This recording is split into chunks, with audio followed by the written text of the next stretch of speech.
Bonjour à tous, bienvenue au webinaire d'Orange Business Service, les 3 bonnes pratiques pour sécuriser le cloud. Aujourd'hui, nous allons parler effectivement de la sécurité pour les différents clouds. On le voit dans notre utilisation au jour le jour avec YouTube, Netflix, Spotify. Le cloud est en train de se démocratiser à vitesse grandeur et on l'a vu aussi avec le confinement. Et c'est pareil pour les entreprises qui doivent suivre cette mouvance. Et donc aujourd'hui, on vous propose à travers cette interface et avec 2 experts que je vais vous présenter juste après, de découvrir quelles sont les bonnes pratiques qui parfois ne nécessitent pas forcément de gros investissements, mais juste de bien comprendre l'outil et avec une surprise à la fin dont je vous ai parlé pour ceux qui nous ont suivis. Pour vous parler de l'interface sur laquelle vous êtes avec nous aujourd'hui, vous avez la possibilité sur la droite de votre écran d'utiliser le chat. Vous aurez Anne-Gaëlle et Agnès qui pourront répondre à quelques petites questions. Si vous avez des problèmes de connexion, n'hésitez pas à faire part. Il y a un community manager qui va vous aider pour vous reconnecter. Et vous avez aussi un outil de mini-sondage, parce que vous n'allez pas être simplement spectateur, vous allez être aussi acteur de ce webinaire. Un outil de sondage juste en haut. Le premier sondage est déjà en ligne, et avec une question toute simple pour commencer à faire le petit icebreaker. Comment est-ce que vous allez passer votre week-end? Je vous laisse voter au fur et à mesure. Je vais le mettre en ligne là, hop, tout de suite. Alors hop, le pause, et hop, j'ouvre les votes. C'est parti. N'hésitez pas à nous dire quel type de week-end avez-vous prévu. L'idée, c'est que vous arriviez à voir un petit peu si ça fonctionne pour vous et autres. Je vous parlais de 2 speakers, on en a déjà un là qui est avec nous, c'est Grégory Grimaldi, désolé Grégory, directeur de la sécurité du cloud sur la sécurité pour Orange Cyberdéfense. Est-ce que tu peux te présenter en quelques mots rapidement, Grégory? Oui, effectivement, j'ai rejoint Orange Cyberdéfense maintenant il y a 8 mois. Je suis en charge de la stratégie cloud chez Orange Cyberdéfense. Orange Cyberdéfense, c'est une entité cybersécurité du groupe EBS. On est dans 10 pays, 2100, on est à peu près 2100. Et mon job est que l'ensemble de mes collaborateurs, des process, du portfolio deviennent complètement cloud friendly, cloud compatible en fait. Voilà. Avec nous également, pour ceux qui nous suivent sur les réseaux sociaux, je vous parlais de la venue de Capitaine Flamme. Eh bien, c'est Thierry Hortin. Thierry Hortin, alors pourquoi avant de lui laisser de se présenter? C'est parce qu'en fait, Thierry a un doctorat d'astrophysique. Donc, avant d'être un spécialiste du cloud, il avait une vie. Donc, il nous vient de cette lointaine galaxie. Il s'est arrêté au niveau des nuages pour nous parler du cloud. Thierry, si tu peux te présenter rapidement. Alors oui, un peu plus prosaïquement, au sein d'Orange Cloud for Business, donc activité cloud Orange Business Services, je suis responsable de la practice cloud transformation. Donc c'est le consulting. Mon métier, c'est d'accompagner le client tout au long de sa transformation de cloud, aussi bien au niveau de l'audit, aussi bien au niveau de l'étude d'éligibilité de son applicatif et de son infrastructure vers le cloud, mais également à la définition de sa stratégie de migration vers le cloud, qu'elle soit hybride, publique, privée, avec les coûts associés. Voilà. Et donc aujourd'hui, on va s'intéresser au cloud pour les PME. Ce qu'on vous propose, c'est que rapidement, on va voir les tendances du cloud parce qu'on voit qu'il en existe plusieurs. Et justement, Thierry, est-ce que tu peux nous en dire un peu plus sur les tendances au niveau du marché des PME par rapport à l'utilisation du cloud? J'en profite pour vous dire que la présentation, on va la mettre à disposition, vous pourrez la télécharger. Et normalement, vous avez un bouton aussi de demande de rappel si vous souhaitez être recontacté, alors soit par l'un de nos 2 speakers, soit par votre commercial Orange, pour aller plus loin à la suite de ce webinaire. Alors Thierry, les tendances cloud. Alors, quand, alors, hop, petit loupé.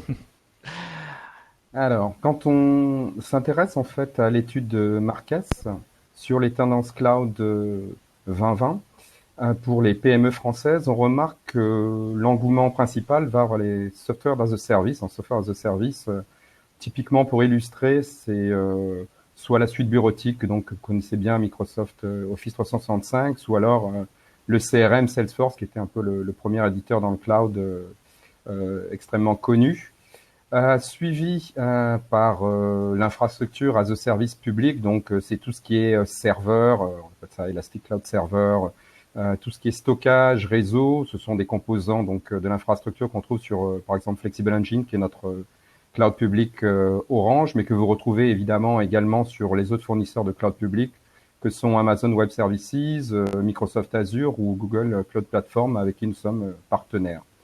Ensuite vient l'infrastructure as a service dédié. Donc en fait, c'est le cloud privé, c'est typiquement l'hébergeur qui va vous donner en fait un espace pour poser votre informatique. Donc c'est des ressources dédiées. Et enfin vient plateforme as a service. Donc typiquement, ça va être plateforme SH ou Pivotal. Ce sont des des plateformes de développement web pour vos développeurs. Donc la grande conclusion, c'est que en fait, ce n'est pas une option, ce n'est pas un effet de mode. Il y a un véritable engouement des différentes PME vers le cloud.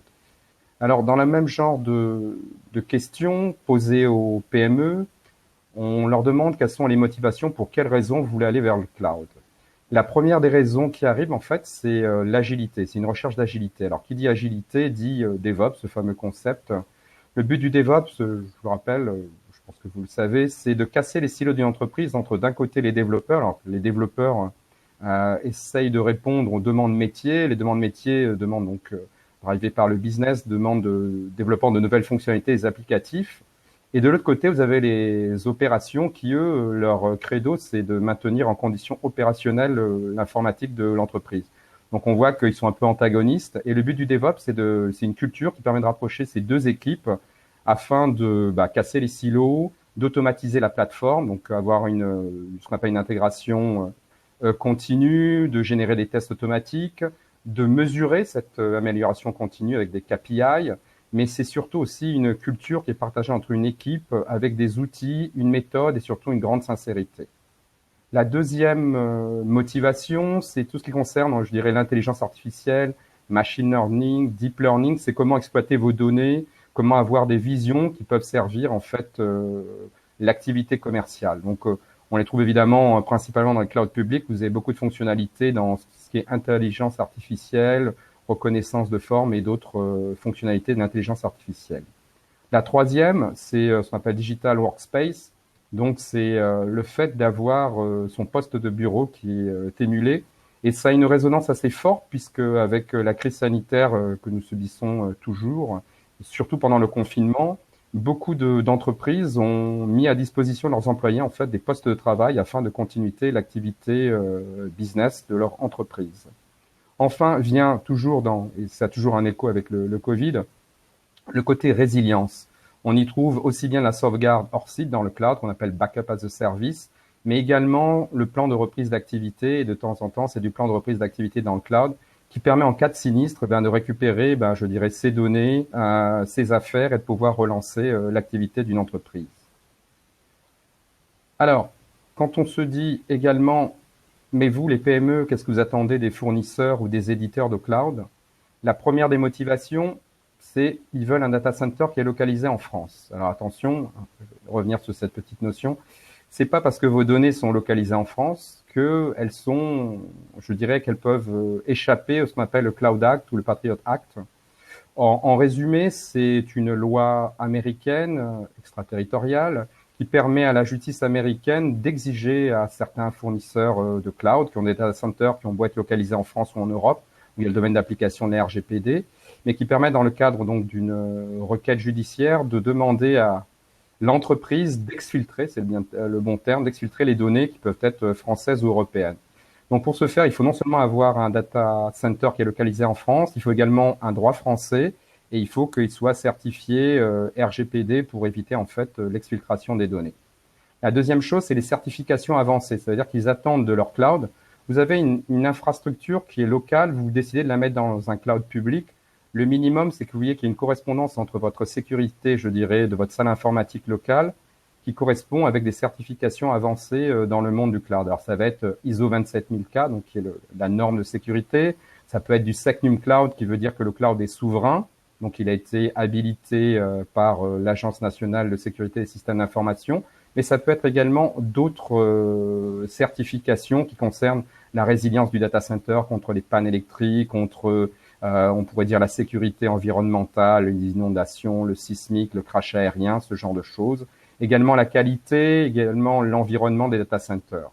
Enfin, je vous le disais, c'est le niveau de conformité avec la législation. Est-ce que mes données personnelles critiques stockées sont assurées dans mon cloud? Et enfin, comme je vous le disais, avec la résilience, ça peut être la garantie opérationnelle. Être sûr que son cloud, en cas de sinistre, va pouvoir réagir, qu'on a un temps de disponibilité qui est très faible, un temps de disponibilité qui est très élevé, donc il y a des coupures qui sont de l'ordre de moins d'une journée sur toute une année, mais également, j'en reviendrai un peu plus tard, sur tout ce qui est RTO et RPO, quel est le temps pour reprendre mon activité en cas de crash. Donc ça, ce sont les attentes principales des PME, les exigences au niveau du cloud. Merci Thierry, je pense que tout le monde a se peut-être retrouvé dans l'une des attentes ou aussi des axes sur lesquels ils sont en train de se développer. Et du coup, maintenant, le cœur du sujet, c'est qu'effectivement, on voit que les clouds sont divers et variés, ce qui fait que les risques qui sont encourus par ces différents clouds sont aussi riches. Et donc, Grégory, on va essayer de les lister et de voir quels sont les nouveaux risques aussi liés au cloud. Alors, c'est pas Grégory, mais c'est moi qui vais Ah, c'était sur ta prendre. partie. Alors, oui, alors on parle de sécurité. Donc maintenant, la question, c'est comment on met en œuvre tout cela. Euh, Petit clin d'œil à un webinaire précédent qui était consacré au cloud et à la connectivité. En fait, dans tout accompagnement de clients, la première pierre, c'est surtout de connaître le patrimoine informationnel de notre client. Et pour ce faire, on fait un audit, ça s'appelle audit, diagnostic. Le but, c'est de connaître sur 5 piliers l'existant IT de notre entreprise. Alors, j'avais parlé dans ce précédent webinaire d'inventaire de documents, d'organisation et de réseau, mais là, je vais plutôt focaliser sur le pilier sécurité. En fait, on va récupérer tous vos documents, toutes vos informations qui concernent la sécurité. Alors, ça veut dire quoi? Ça va être la criticité métier des applications. Typiquement, une application, vous allez donner un niveau de criticité qui peut être majeur. Majeur, ça veut dire que ça peut mettre en péril l'entreprise, ça peut être élevé, ça peut être moyen, ça peut être faible, ou ça peut être non critique. À chaque criticité, on va associer ce qu'on appelle un RTO, c'est le temps, le délai de reprise d'une application, d'un processus, et un RPO, c'est la date de la dernière sauvegarde. Donc, quel est je dirais, le volume de données que l'on est prêt à perdre jusqu'à la précédente sauvegarde. Donc typiquement RTO et RPO majeur, ça va être de l'ordre de l'heure.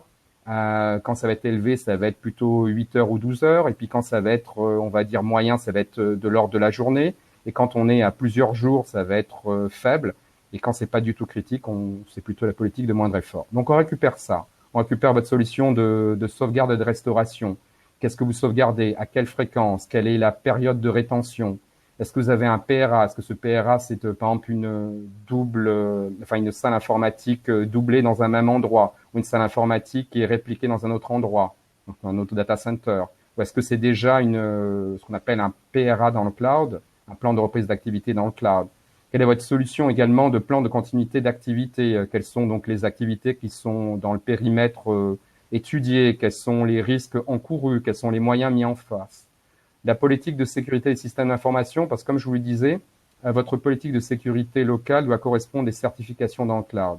Et enfin, toutes les informations qui concernent le côté réglementaire. Donc c'est RGPD, mais également les secteurs spécifiques. Donc là, nous parlons à différentes entreprises de différents secteurs, mais par exemple, si vous êtes dans le secteur de la santé, l'habilitation des données de santé va nécessiter une exigence dans votre atterrissage de cloud. Pareil, si vous êtes dans la banque avec les CIDSS. Pareil, si vous êtes dans l'assurance avec tout ce qui est solvency, BAL, mais également pour les secteurs de la défense. Voilà. C'est les choses que nous prenons en compte pour mieux comprendre votre patrimoine informationnel et surtout passer à la définition de la plateforme cible. Donc là, c'est typiquement en 3 étapes comment on définit la stratégie, je dirais, de migration de vos données et de vos applicatifs dans le cloud. Petit rappel, on passe au crible l'unité d'œuvre, c'est vos applicatifs. Donc ça peut être l'usage métier, donc le nombre d'utilisateurs finaux qui accèdent à cette application. Ça peut être comment est fait l'application au niveau de l'architecture, est-ce qu'elle est compatible avec le cloud, quel est le langage qui est derrière, est-ce qu'elle est liée, elle a une dépendance avec d'autres applicatifs. Mais là, on veut focaliser sur la sécurité et le réglementaire. Dans le cadre de la sécurité, on va se poser des questions, par exemple, est-ce que votre application, en fait, elle est certifiée ISO 27K? Ou alors, il faut juste qu'elle soit conforme? Ou alors, est-ce que c'est les meilleures pratiques? Voilà, ce genre de questions qui vont apparaître. On va se poser les mêmes questions pour les données. Est-ce qu'elles sont soumises au côté réglementaire avec la RGPD? Est-ce que ce sont des données personnelles critiques stockées ou des données personnelles qui sont non critiques ou alors elles sont anonymisées? Et ce sont ces critères qui vont en fait permettre de définir le choix du type de cloud, qu'il soit un cloud privé, qu'il soit un cloud public ou qu'il soit un cloud privé virtuel, donc ce qu'on appelle un cloud mutualisé, une façon de privatiser une partie des ressources qui sont publiques.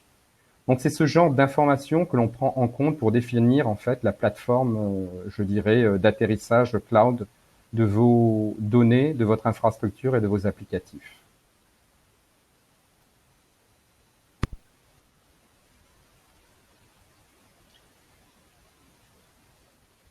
Et Je vais donc vous là, parler. Grégory, Oui, merci. Je vais vous parler au niveau des risques à prendre en compte.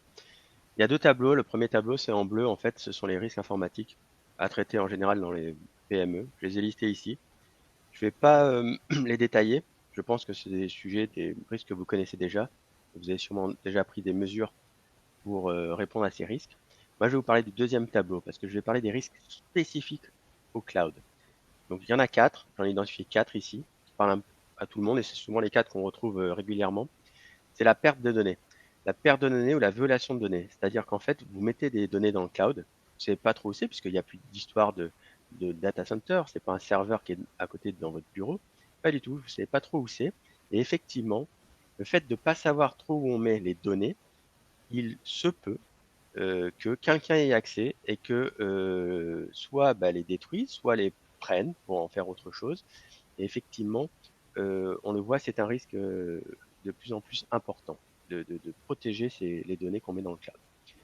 Le deuxième, c'est le cryptojacking. Alors, ça parle plus effectivement sur l'outil pour des entreprises qui sont allées déjà dans le IaaS, les infrastructures as a service.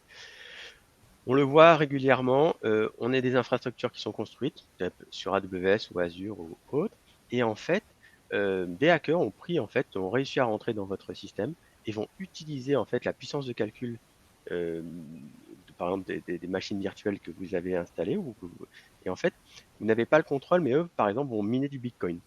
C'est un exemple où ils peuvent aussi lancer des attaques DDoS. En fait, ils se servent de vos propres outils sans que vous en aperceviez. Le troisième, c'est le Shadow IT. On a des exemples concrets de grosses sociétés, donc je pense que ça peut arriver à tout le monde aussi.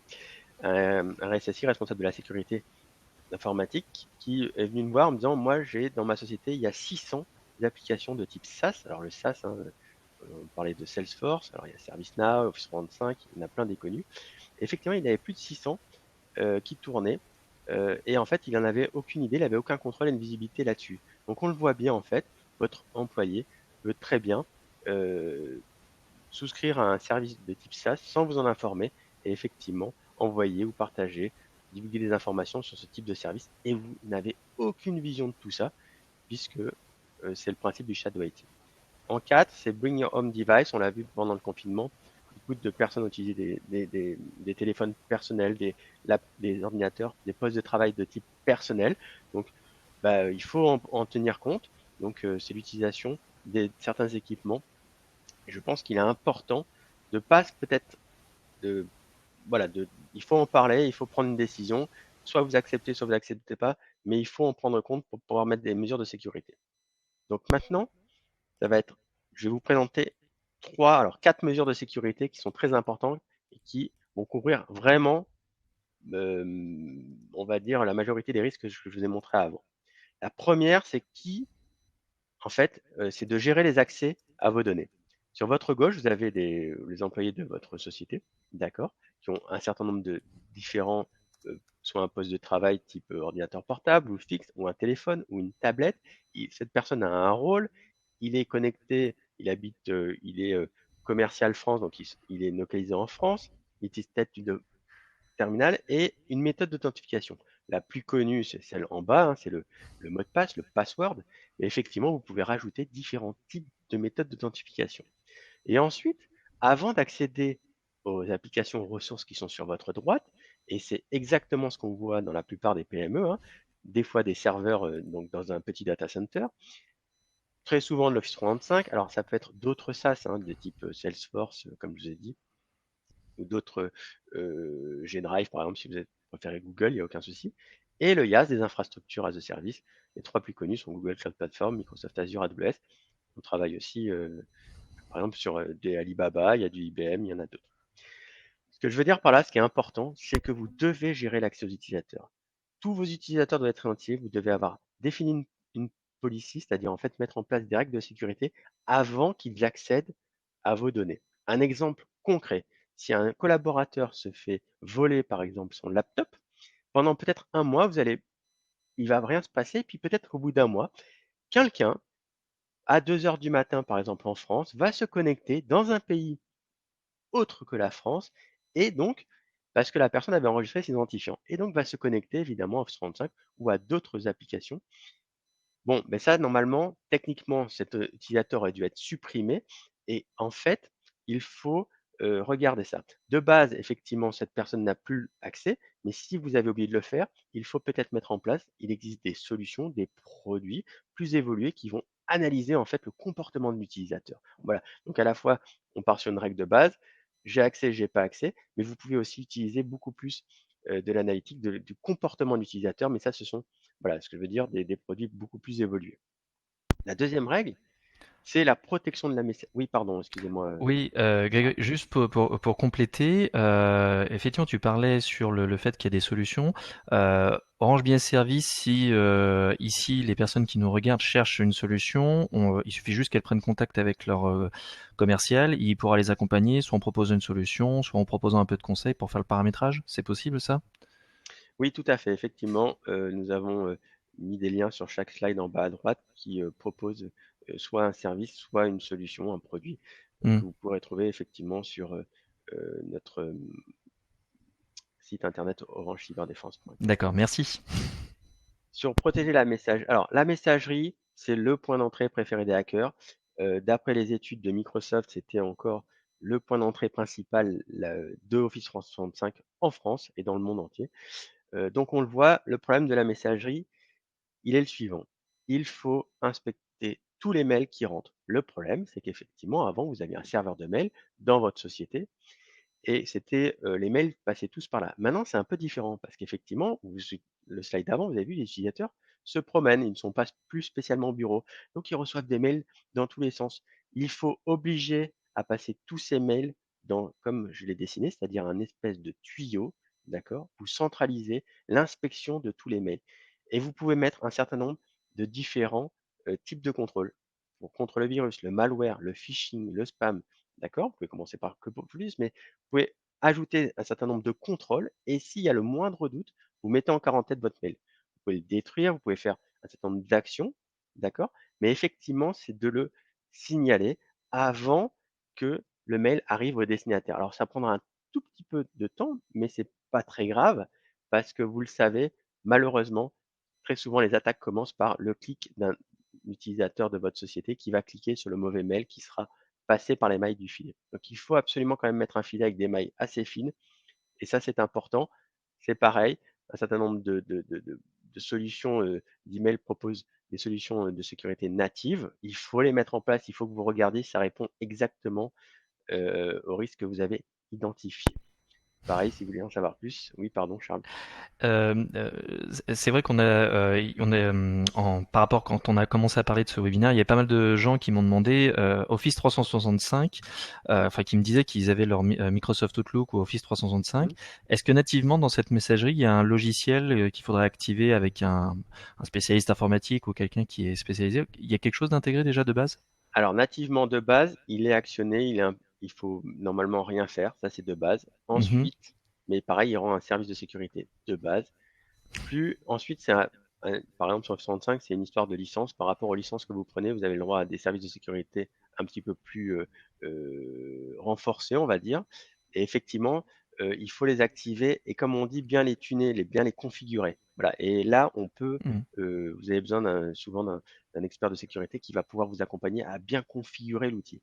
Et ensuite, si vous n'êtes pas content, plein satisfait de l'outil natif, par exemple d'Office 365, ou que par exemple vous avez un environnement hybride et que vous souhaitez, ou par exemple vous avez déjà une solution de sécurité que vous aimez et que vous maîtrisez, et tant mieux, vous avez des compétences, c'est peut-être aussi la solution de la réutiliser de façon hybride et d'utiliser cette même solution sur votre Office 365. Voilà, donc il existe un certain nombre de solutions. En 3, je reviens donc, vous vous souvenez, j'ai parlé énormément des données, les données sensibles. Dans cette histoire que je vous raconte ici au milieu, donc en 5 étapes. La première étape, effectivement, c'est un employé de votre société qui va télécharger, par exemple, les plans de la future du traitement de votre société pour créer, par exemple, un médicament ou je ne sais quoi. Donc, une donnée professionnelle qui vous appartient à votre entreprise. Il va le mettre dans le cloud. Sauf qu'en fait, c'est là où l'étape 2 il est important. On va classifier, on va mettre quelque chose, un tampon, un tag, ce qu'on appelle un tag. Il faut qu'on classifie ce document. Ce document est par exemple un petit peu sensible et doit rester en interne. D'accord?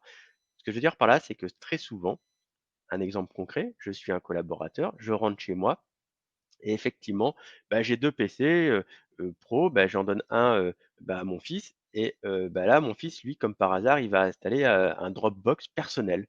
Voilà. Alors c'est pas obligé son fils, hein, ça peut être aussi l'employé lui-même, hein, qui en fait fait vraiment utilise son appareil de travail à la fois perso et pro. Et là, il s'est dit: «Bon, je capte pas très bien, je pars en vacances, j'ai qu'à tout mettre sur mon Dropbox, public, donc je vais sortir les données de la société et les mettre dans un monde personnel».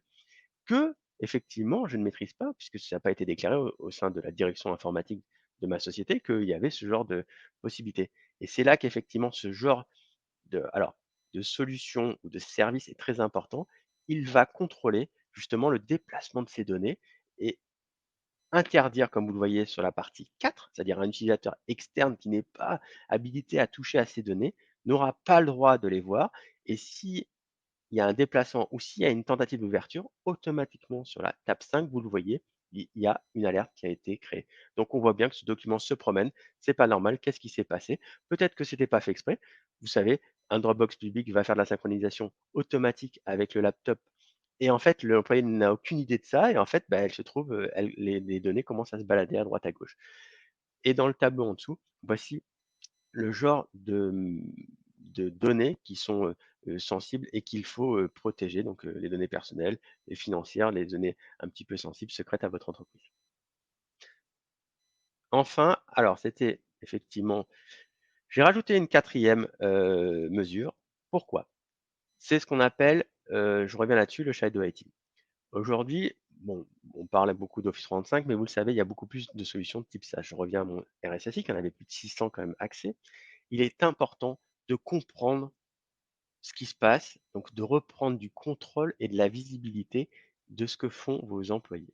Ce que je veux dire par là, ils ont droit à avoir accès à Office 365, ils ont droit d'avoir accès à Salesforce, ils n'ont pas le droit d'avoir Dropbox, eh ben, ils n'ont pas le droit. Donc, on va vérifier, en fait, que aucun des employés n'ouvre une porte sur Dropbox.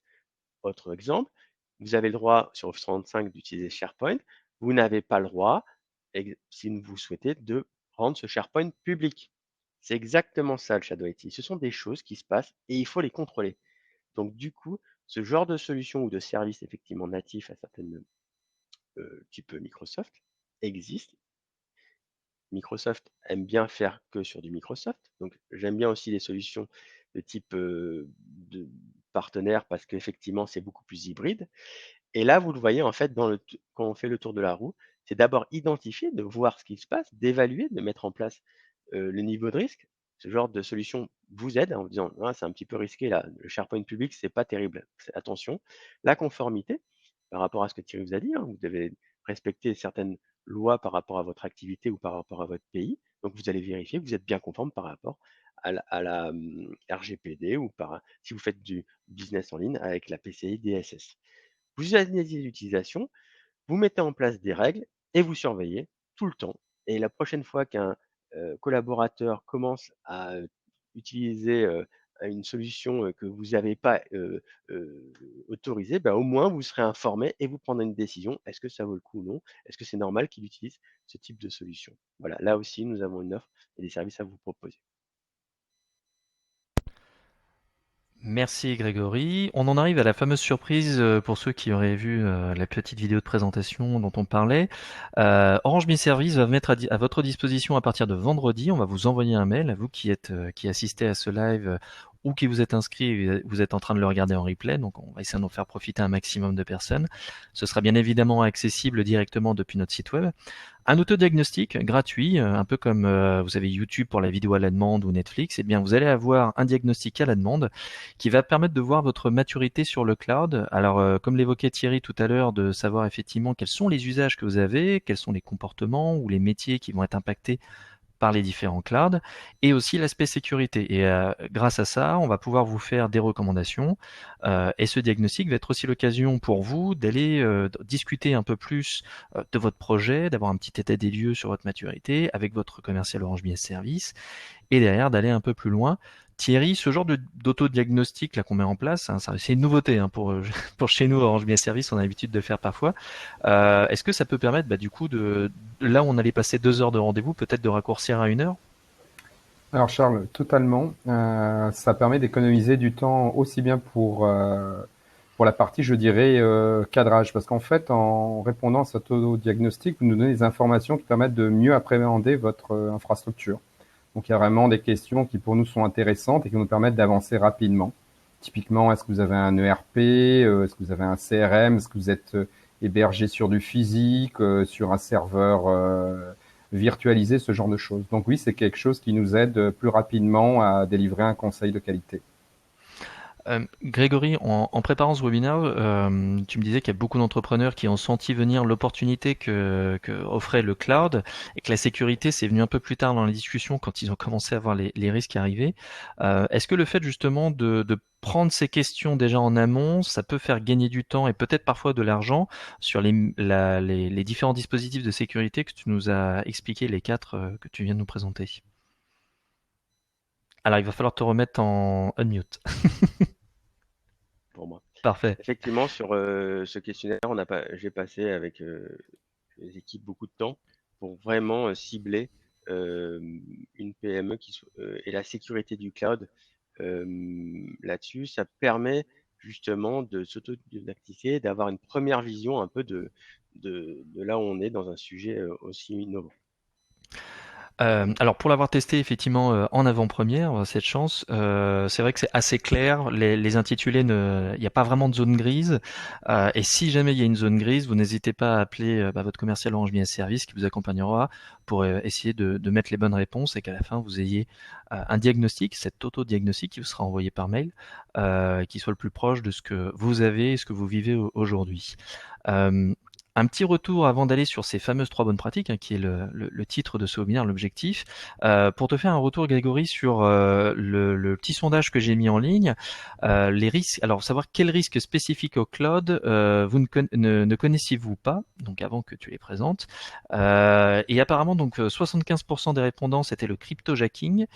Et 25% c'était le shadow IT. Est-ce que c'est à peu près ce que tu vois aussi quand tu rencontres des entreprises, Grégory, en général? Le cryptojacking, c'est le truc, tout de suite, ça attire l'œil, on le voit pas venir? Alors exactement, en fait, c'est complètement nouveau. Ça, c'est vraiment un risque qu'on voit apparaître avec la puissance, en fait, quand vous utilisez AWS Azure. Mais c'est incroyable, vous pouvez créer plein de machines virtuelles avec beaucoup de processeurs, de RAM, et vous pouvez faire plein de choses. Et en fait, souvent, eh ben, on n'a pas le contrôle, on ne voit pas ce qui a été fait par tel ou tel employé. Et effectivement, on peut détourner, en fait, l'utilisation pour faire du cryptojacking, par exemple. Le plus connu, c'est de miner du Bitcoin, hein. Voilà. Donc, même des employés en interne l'ont déjà fait dans les sociétés parce que personne ne vérifie ce que fait ce serveur, en fait. Et en fait, bah, ils minent du Bitcoin. Voilà. Donc oui, ça m'étonne pas que on connaisse pas encore, mais sachez que on le voit de plus en plus arriver. Alors, avant de passer aux questions-réponses, on va avoir ces 3 bonnes pratiques. N'hésitez pas dans la zone de chat à mettre vos questions. Toutes les questions, on va les soumettre tout de suite directement à nos 2 speakers. Moi, j'en aurai aussi pour vous, messieurs, suite à la présentation. Mais d'abord, Grégory, quelles sont ces fameuses 3 bonnes pratiques, du coup, pour pouvoir justement sécuriser son cloud? Alors, en synthèse, effectivement, la première, c'est bon, bah, évidemment, j'en ai beaucoup parlé là, c'est penser sécurité, que ça soit, comme vous le voyez, il n'y a plus une histoire de serveur dans un data center. La sécurité, c'est vos employés qui sont partout, qui se promènent, qui sont plus uniquement à leur bureau. Donc, il faut prendre tout ça en compte et changer un petit peu sa vision de. On revient à chaque fois sur les histoires de château fort et tout. Bon, ça fait longtemps qu'on n'est plus là-dessus, hein. C'est plus maintenant une vision d'aéroport, hein, ça arrive de tous les côtés, il faut contrôler tout le monde. Voilà, c'est plus dans cette vision-là. Donc, c'est important. La deuxième, mettre en place des mesures simples. Alors, tout ce que je vous ai raconté, même si vous mettez tout ça en place, si ça se peut, vous allez vous faire attaquer. Et bah, c'est logique, c'est comme ça. Tout le monde se fait attaquer un jour ou l'autre. La première chose à faire, tous ceux qui se sont remis très vite, c'était la sauvegarde. La sauvegarde, ça ne se fait pas attaquer. La sauvegarde, quand vous faites attaquer le mercredi, vous réimplémentez la sauvegarde du mardi, tout va bien. C'est reparti. Vous avez perdu, allez, peut-être 24 heures, 48 heures, peut-être plus. Ça dépend si vous faites les sauvegardes toutes les semaines. Mais la sauvegarde, c'est la réponse à tout. Si un jour vous faites attaquer, seule la sauvegarde va vous sauver. D'accord? Donc c'est vraiment important. À la fois, tout ce que je vous ai dit avant, eh ben, c'est pareil. Mettez en place des mesures de sécurité. C'est comme quand vous mettez une porte blindée chez vous. En gros, eh ben, les voleurs, ils vont essayer 2 secondes, ils vont voir qu'ils n'arrivent pas à rentrer. Bon, eh ben, ils vont essayer de rentrer chez le voisin. Voilà. Donc, il faut quand même mettre en place des mesures, mais accepter aussi que quelqu'un rentre un moment. Et donc, les sauvegardes sont vraiment la mesure la plus simple à mettre en place et qui répondent à ces problématiques. Et enfin, sensibiliser vos collègues. C'est très simple. Le mail. On ne clique pas sur les mails qu'on ne connaît pas, qui arrivent à 2 heures du matin avec des histoires complètement, voilà. Même, je connais une histoire d'une PME, d'un cabinet expert comptable, d'accord. Même eux, quand il y a marqué facture, ils ne cliquent pas sur facture s'ils ne connaissent pas la personne qui l'a envoyé. C'est super important parce que si je clique sur facture, c'est le début des ennuis. D'accord? Donc, il faut jamais cliquer sur un mail, même si elle est marqué facture et qui arrive à dimanche à 2 heures du matin. Les clients n'envoient pas des factures à dimanche à 2 heures du matin, surtout quand c'est un a.b@dgfip.com. Sinon, ça n'existe pas. Voilà. Donc, on réfléchit un petit peu. Et donc, ça vient de la sensibilisation. J'ai beau le dire et je peux vous assurer qu'il y a encore beaucoup de gens qui cliquent alors qu'il ne faut pas cliquer. Le petit réflexe, on voit un mail, on va l'ouvrir, on se méfie pas effectivement. Merci messieurs. En attendant d'avoir vos premières questions effectivement dans le chat ou à côté, Thierry, j'ai une première question. On voyait que beaucoup de PME aujourd'hui donc se tournent vers le cloud. Il y a différents types de cloud. En général, toi, quels sont les interlocuteurs que tu as en face de toi quand effectivement vous êtes au début de ce projet? Est-ce que tu as un directeur métier et un directeur informatique ou parfois c'est le directeur général et le directeur informatique qui discutent avec toi? Alors, en fait, ça dépend. Tout dépend une fois de plus de l'ambition de la transformation cloud. Il faut dire qu'une majorité, la transformation cloud, c'est surtout sur l'axe technologique. Dans ce cas, en fait, j'ai plutôt comme interlocuteur des gens de la DSI. Typiquement, on va parler avec des architectes, on va parler avec le responsable évidemment informatique ou le DSI. Dans le cadre d'une transformation que je dirais qui est un peu plus globale, donc qui n'est pas que technologique, mais qui embarque le côté processus et les hommes, donc c'est pour une vraie transformation de l'organisation. Dans ce cas-là, je vais avoir le complément, je vais avoir des directeurs métiers, et voir de temps en temps la direction générale pour nous rappeler quelle est en fait la stratégie d'entreprise et comment la décliner au niveau de la stratégie informatique et surtout de la stratégie cloud. Donc tout dépend de l'ambition de transformation de l'organisation. Euh, alors avant de passer à ma question avec Grégory, est-ce que vous avez une question à poser aux gens qui sont en train de nous regarder, que je fasse un mini sondage? Non, pas pour l'instant. Alors, on a un commentaire de Philippe B qui nous dit le cloud c'est bien, encore faut-il un accès à Internet suffisant. Je pense qu'il rebondit notamment sur ce que tu disais Thierry, sur le fait que quand on veut avoir un projet cloud, il faut penser à la connectivité. Euh, Qu'est-ce que tu pourrais nous dire rapidement par rapport à ça, ce besoin de connectivité pour le cloud, et éventuellement une ou deux bonnes pratiques que tu conseilles quand justement on veut se lancer sur un projet cloud? Alors je voulais rappeler ce que disait tout à l'heure Grégory, qui est d'ailleurs en synthèse le premier point. En fait, pour le cloud, il y a un système de triptyque. D'un côté, vous avez le cloud, d'un côté, vous avez la sécurité, et d'un autre côté, vous avez la connectivité. Le cloud, vous ne pouvez pas accéder au cloud, c'est pas de connectivité. Vu que le mouvement, c'est de transformer son informatique locale et de l'externaliser dans un cloud. Alors, typiquement, on parle de la connectivité. Je vous ai dit, à un moment, on va s'intéresser aux applicatifs, à l'infrastructure et voir si elle est éligible au cloud. Mais on utilise, parmi les bonnes pratiques, on utilise quelques outils que l'on va installer sur, je dirais, l'infrastructure du client pour voir un peu comment se comportent les applicatifs, quel est le volume de données qu'ils échangent, quelles sont les performances. Le but, c'est d'avoir une meilleure compréhension, ce qu'on appelle une meilleure sizing, calculer quel est le taux de débit, de volumétrie, quelles sont les dépendances applicatives, pour être sûr, quand on aura externalisé l'application ou les applications, parce que les applications dépendantes risquent de faire le lotissement qui va aller dans le cloud, on est sûr de ne pas dégrader les performances de l'applicatif qui a été mis dans le cloud. Donc typiquement, on va utiliser des outils qui sont là pour calculer la performance, le débit. Ça, c'est le genre de best practice qu'on utilise dans nos audits. Puis l'avantage, c'est qu'effectivement, avec Orange Business Service, le métier d'opérateur, c'est notre métier historique, hein. On est une entreprise digitale née du réseau.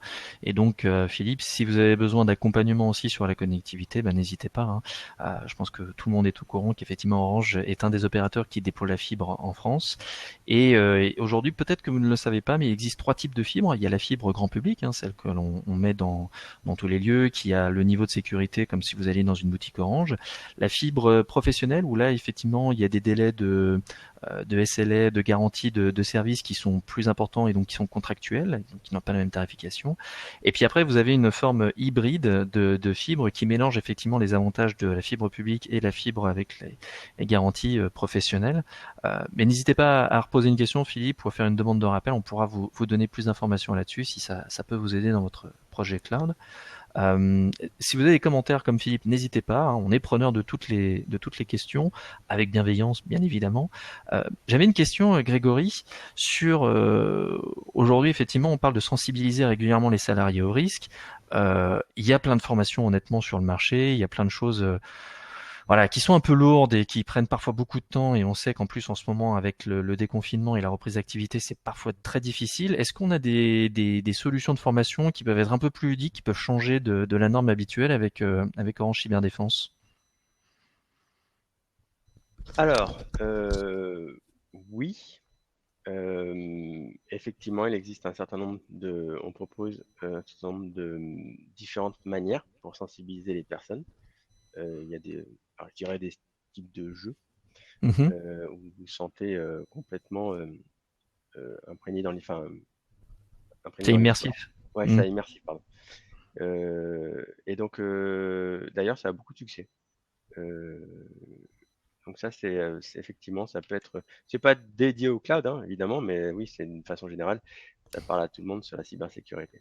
Bon, vous pouvez pas, voilà. Il y a une question, je vois. Oui, alors, Orange Cyberdéfense l'a vécu pendant le Covid. On pensait en fait qu'une infrastructure. Alors, juste Pardon. Grégory, est-ce que tu peux citer le prénom de la personne à la Ah, question pour pardon, que tout le monde... Emmanuel. ouais. Donc Emmanuel, est-ce qu'un cloud hybride Pardon. est la meilleure solution pour sécuriser ses données? Alors, c'est donc chez OCD, à la base, nous, on n'est pas trop fan du cloud, ce qui est logique, mais on commence à y aller. Pourquoi? Parce qu'en fait, on a bien vu que au départ, tous les collaborateurs se connectaient via ce qu'on appelle un VPN et donc se retrouvent dans un point d'entrée unique avant d'aller sur les applications et toutes les données de la société. Eh ben, ça n'a pas loupé. Tous les matins à 9 heures, il y a beaucoup de monde qui veut se connecter en même temps et qui veut prendre ses mails, aller faire quelque chose. Donc effectivement, on le voit bien, c'est pas très, alors c'est très sécure, hein, je suis d'accord, mais c'est pas ce qu'on attend. La sécu c'est bien, mais il faut être aussi capable de communiquer, de collaborer, d'avoir un accès à Internet avec un débit correct. Donc on a vu que c'était pas spécialement la super solution, et donc on part sur un modèle hybride nous-mêmes. Qu'est-ce que ça veut dire? Ben effectivement, eh ben, les mails, on va aller les chercher sur un contenant Office 365 qui est sécurisé par nous, d'accord? Vous vous souvenez, hein, on passe bien encore dans cette espèce de tunnel que je vous ai mis, et on va partir sur un modèle hybride pour pas qu'effectivement les personnes qui vont par exemple sur l'application type du data center ne soient les mêmes trafics qui aillent prendre ces mails. Et effectivement, le modèle hybride est la solution, surtout pour qu'il y ait moins de latence, qui est un accès beaucoup plus facile où que vous soyez, et on peut mettre le même niveau de sécurité. Il n'y a aucun souci là-dessus. Donc, c'est pas la meilleure solution pour sécuriser, c'est la meilleure solution pour travailler dans cette nouvelle façon de travailler, c'est sûr. Et on peut mettre le même niveau de sécurité sur un environnement hybride, il n'y a aucun souci.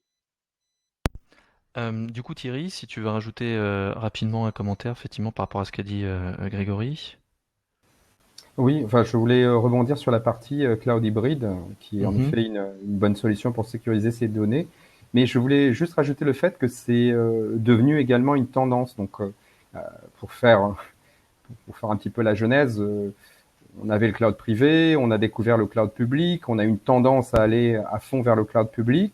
On revient de cette tendance en se disant que la meilleure stratégie, c'est le cloud hybride, donc à savoir conserver un cloud privé qui peut être local ou chez un hébergeur, et également bénéficier de tout ce qu'apporte comme fonctionnalité enrichie le cloud public. Et maintenant, on a non seulement cette tendance de cloud hybride, mais on a surtout une tendance de cloud hybride multi-cloud. C'est-à-dire qu'on va avoir une entreprise qui utilise différents clouds privés et différents clouds publics. C'est-à-dire qu'un peu, c'est la phrase un petit peu habituelle qui dit qu'on met pas tous ses œufs dans le même panier. Voilà. Donc on va utiliser par exemple certaines de ces applications sur Flexible Engine, d'autres sur Amazon, d'autres sur Azure, et puis en garder certaines sur le cloud privé. Tout dépendra à la fois de l'usage, de la sécurité et, comme on l'a dit tout à l'heure, aussi de la technologie des applications. Alors, pour information, Flexible Engine, c'est l'équivalent effectivement d'Amazon Web Services et autres par Orange Business Services, puisque nous sommes aussi un fournisseur de cloud. Donc, si jamais ça vous intéresse de voir la différence entre notre solution et celle effectivement des GAFA que vous connaissez bien aux États-Unis avec les réglementations que nous a évoquées Thierry, donc Cocorico, on a une solution française et européenne. N'hésitez pas. Il y avait eu, alors je rebondis sur ce que disait Philippe tout à l'heure. Il expliquait qu'effectivement ils ont un accès fibre au bureau de 30 mégaoctets, mais ils se rendent compte qu'avec le télétravail, que le lien fibre du coup est très sollicité. Effectivement, ils sont juste éligibles à la FTTO, donc on voit que ce besoin, ces accès au cloud, c'est pratique, mais la connectivité, quand finalement elle est très limitée par rapport au lieu de travail, ça, du coup, vu que là, effectivement, il y a des entreprises, pour vous donner un exemple d'un de nos clients qui est passé de 4000 personnes en télétravail en Italie à d'un coup à 40 000 personnes. Vous imaginez bien, comme le dit Philippe, à un moment donné, la connexion de base, elle peut pas résister à autant de sollicitations extérieures à l'entreprise. Qu'est-ce que tu pourrais suggérer, Thierry, dans ces cas-là, au-delà de refaire un test de connectivité? Est-ce que tu vois des bonnes pratiques qui pourraient être utiles justement pour Philippe? Hormis ce que avait dit Grégory, en fait, séparer, je dirais, la partie locale et la partie exportée. Sinon, le meilleur moyen, il est un petit peu, je dirais, évident, c'est d'augmenter le débit de la connectivité. Et on en revient toujours à bien séparer les applications qui vont rester, je dirais, en local, dans notre cloud privé, qui sont accessibles par le réseau, et celles qui vont être externalisées dans le cloud public et qui seront accessibles plus par le côté Internet. Donc à la fois, il y a faire un bon dispatching des applications qui vont dans le cloud public et celles qui restent dans le cloud privé, et d'un autre côté, augmenter la connectivité, évidemment, sur la partie accès vers un cloud public. Donc c'est ça, il n'y a pas que simplement faire un coup de tournevis dans la fibre, il y a aussi la différenciation sur là où je vais chercher les données, pareil en fonction de leur criticité et de la nécessité de les solliciter à l'extérieur plutôt que sur le site de l'entreprise. C'est ça ? Tout à fait. Parfait. Philippe, n'hésitez pas à nous dire si ça vous convient, si jamais vous avez besoin de plus d'explications, le chat est ouvert. Alors je ne sais pas si vous avez réussi à télécharger le document. Si c'est pas le cas, ne vous inquiétez pas, de toute façon on vous le renverra par mail. Il n'y a pas de souci. Et dans cette présentation, donc c'est un fichier PDF, je vous rassure tout de suite. Donc on va pas pourrir votre boîte mail comme le disait Grégory. Vous pourrez cliquer dessus sereinement. Et on a rajouté tous les liens utiles si jamais vous souhaitez en savoir plus, notamment sur les chiffres clés qu'a évoqué Thierry au tout début. Et pour l'autodiagnostic, comme je vous disais, on vous enverra un mail vendredi pour que vous puissiez vous connecter et faire vous-même quand vous le souhaitez. Alors bien évidemment, on va éviter à 2h du matin. Le sommeil est plus intéressant, je pense. Mais voilà, durant toute la journée, ou si vous souhaitez transférer le lien à vos collègues, n'hésitez pas à le faire. Dans tous les cas, les services et les forces de vente, les ingénieurs commerciaux d'Orange Business Services seront là pour vous accompagner suite à cet autodiagnostic pour aller un peu plus loin et préciser votre projet si vous en avez un et vous donner un peu plus de visibilité. Je ne vois plus de questions. Il est 12h18. On a un petit peu débordé, mais il y avait de l'intérêt sur ces différentes notions qu'on a partagées avec vous. Pour vous dire effectivement aussi, vous retrouverez sur notre présentation la possibilité de nous contacter directement. Hein, si jamais c'est pas maintenant, c'est suite à la lecture du document que vous souhaitez, vous aurez un bouton Contactez-nous. Et dans tous les cas, notre site internet sera à votre disposition avec toutes les documentations. Et d'ici quelques jours, on va rajouter le replay de ce webinaire pour que vous puissiez éventuellement revoir. Dans tous les cas, il sera accessible via la plateforme de webinar. Je vois toujours pas de nouvelles questions. Thierry et Grégory non plus. Eh bien, écoutez, Thierry et Grégory, je vous remercie beaucoup pour ce moment. C'était très intéressant. Merci à vous. Et puis, du coup, il est midi.